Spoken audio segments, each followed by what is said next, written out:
everyone. Before I begin, I would like to thank Boğaziçi University and the Center for Applied Research in Finance for inviting me to talk at this conference.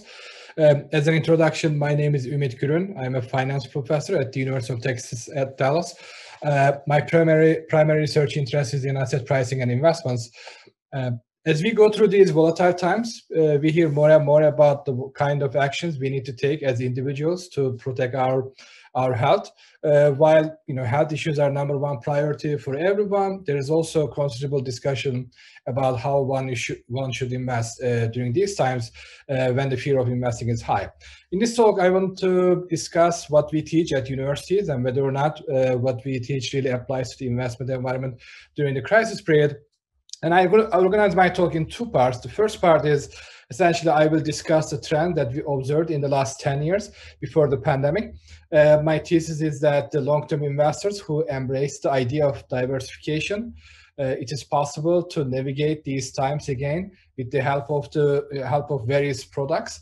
In the second part of the talk, I want to talk about investment trends that are popping up in recent years, such as reach for yield, ESG investments, SPACs, and what recent research has documented about these recent trends. And my main idea here is that one has to be really skeptical about the investment opportunities. That seems to be too good to be true, at least during these times when money is looking for a safe haven.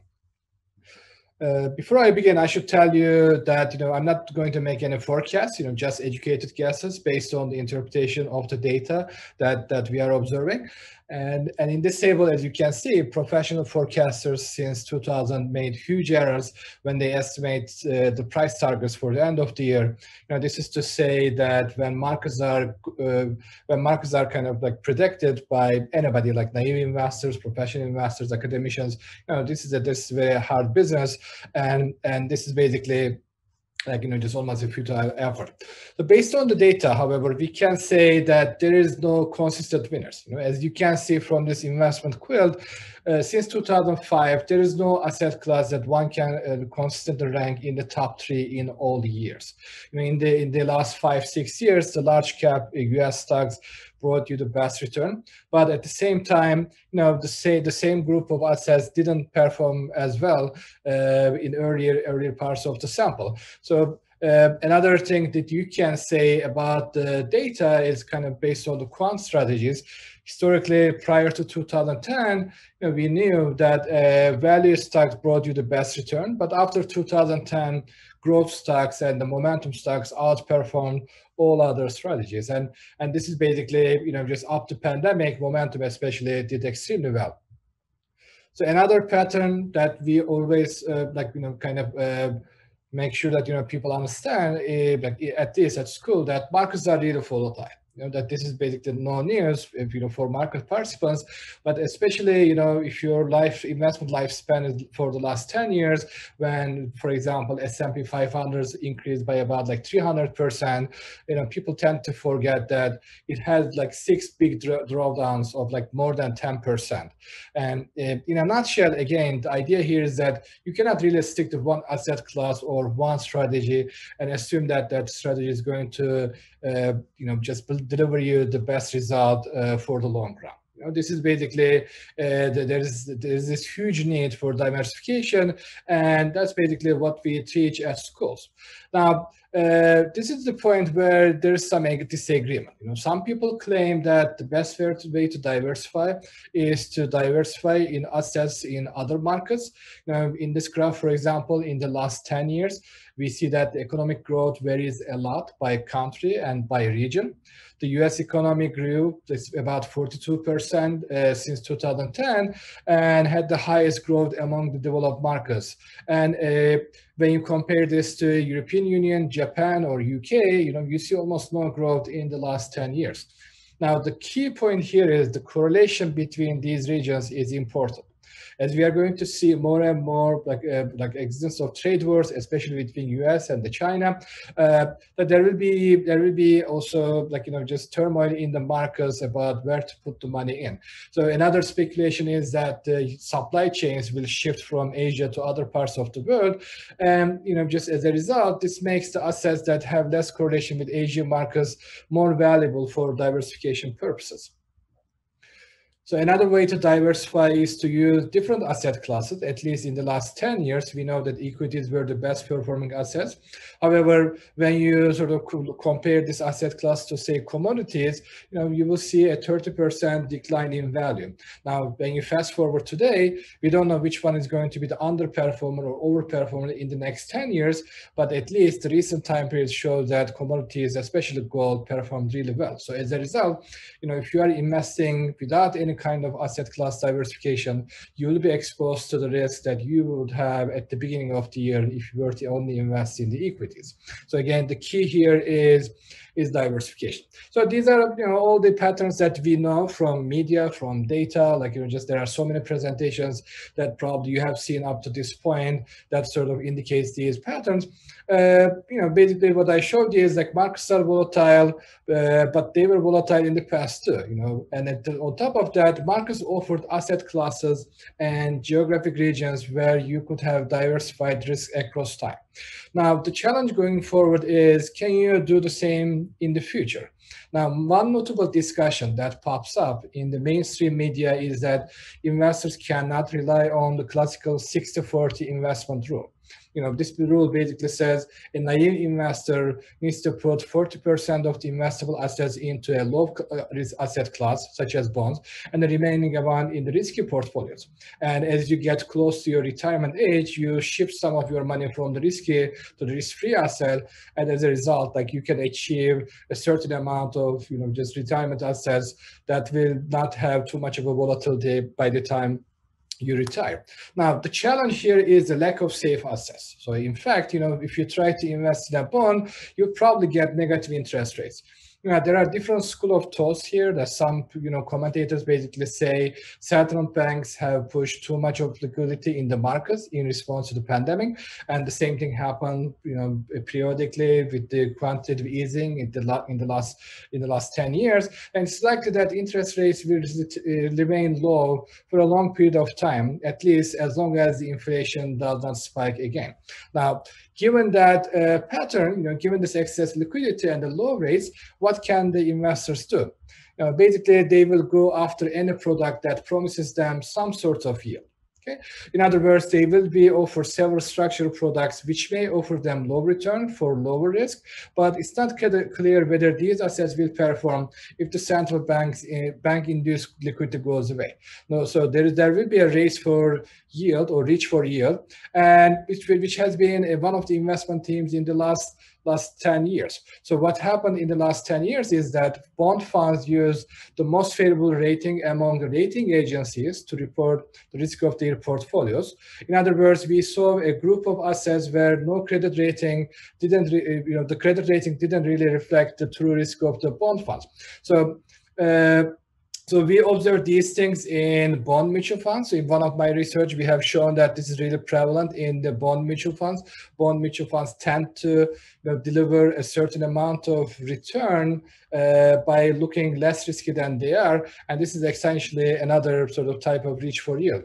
We also observed the same pattern today in the collateralized loan obligations. So this is a recent paper by one of my friends, which has been covered by Bloomberg recently. It shows that credit rating agencies are deliberately slowing their downgrades so that just they don't really penalize the issuers immediately. So this is a big claim. For those of you familiar with what happened in 2008, we had a lot of banks that had lots of underwater mortgage assets, and these assets were not disclosed properly. So going forward, as long as these bankruptcies remain there, some of these companies will be insolvent, but we don't really see them. We call them actually like zombie companies, as some of you may know. Then we know that going forward, these collateralized loan obligations will become a big problem So the point here is that just several academic papers made a similar observation,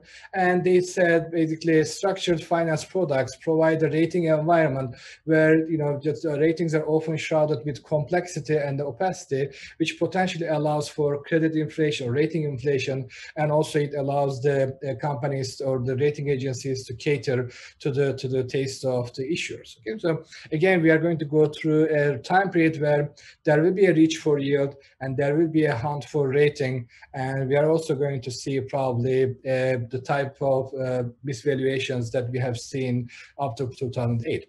Now, the second challenge is diversification. As I mentioned above, the global diversification is a good way for investors to get exposure to growth promised by other countries. But the question is it easy to diversify globally?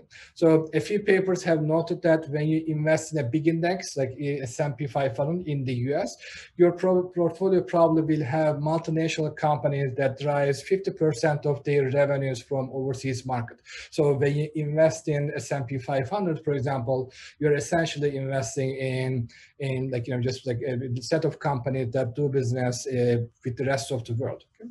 So this essentially gives you overseas exposure.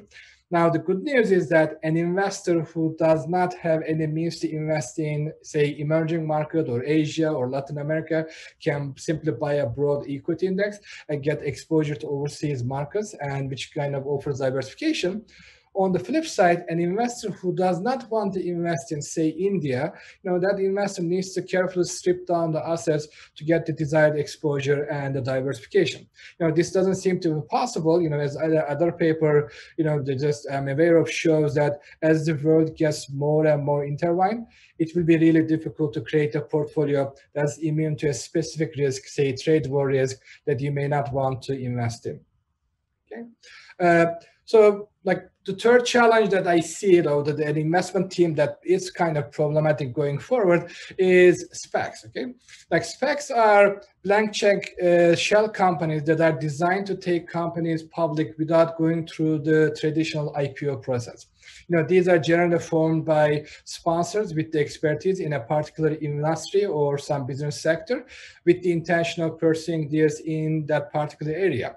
When somebody creates a SPAC, they usually have some acquisition targeting market, and then they don't identify that target to avoid any kind of extensive disclosure that you would normally have during the IPO process. So SPACs seek underwriters and institutional investors before offering public shares to the public.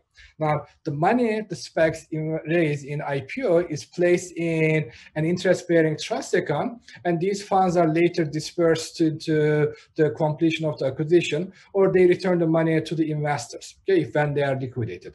And a SPAC usually has 2 years to complete the deal at the phase liquidation, and after the acquisition is done, SPAC is usually listed in one of the stock exchanges. So you can think of this as kind of a backdoor IPO where private companies are brought to the public domain, without having too much of a, just inquiry about what's going on in these companies.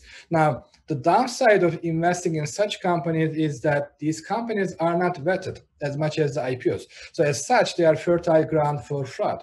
Right now, investors are putting their money into these companies that are going by the reputation of the founder, and time is going to tell whether it's a good idea to put money into these companies. Right now, the general notion is that we have less publicly investable assets. Many companies have delisted from the exchanges because they were able to raise capital at cheaper rates from the bond markets or the bank. And on top of that, there is now also a legislation that opens retirement accounts like 401ks to invest in private companies. So overall, we may see a spike in the number of new companies, and not all these companies may be good investment opportunities for the investors. Okay, so like these types of trends will be more prevalent in the US, perhaps in the short run, but there is no reason to expect such things will not happen at other places where the regulations allow. So in that sense, this pattern sort of reminds us the 2000 bubble where you saw lots of IPOs and many of them didn't really was a good investment exposed. Okay, so my final remark is about the thematic investors. Okay, so prior to pandemic, there was a huge talk about responsible and sustainable investments. The idea here is that divesting from companies that may be selling products that harms the nature or environment is really bad, and companies should be socially responsible. They should not engage in business that has, child labor or exploitation of the immigrants or any kind of, investment in a sin stock. Now, the problem with this approach is that the companies also go for like rating shopping, but this time this rating shopping happens for the ESG scores. So these thematic investors also calls for disinvestment campaigns, which causes low ESG companies to starve for capital.